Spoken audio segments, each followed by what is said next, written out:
بسم اللہ الرحمن الرحیم۔ سوال یہ پوچھا گیا ہے کہ کیا قرض لے کر قربانی کی جا سکتی ہے نہیں؟ تو اس کا جواب یہ ہے کہ قربانی کرنے والے کی دو حیثیتیں ہیں۔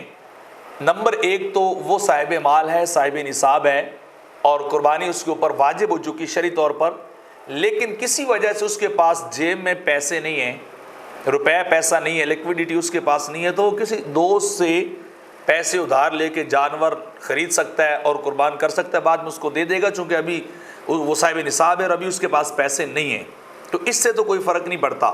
لیکن دوسری صورت یہ ہے قرض کی کہ وہ بندہ صاحب نصاب ہی نہیں ہے، شرعی طور پر قربانی اس کے اوپر واجب ہی نہیں ہے، اور پھر وہ قرض لیتا ہے اور قربانی کرتا ہے، تو پھر اس کو ایسا تکلف نہیں کرنا چاہیے۔ تو چونکہ شریعت نے اسے اجازت دی ہے کہ وہ قربانی نہ کرے، تو اگر وہ تکلف کرے گا تو قربانی تو اس کی نفلی ہوگی، واجب پھر بھی نہیں ہوگی۔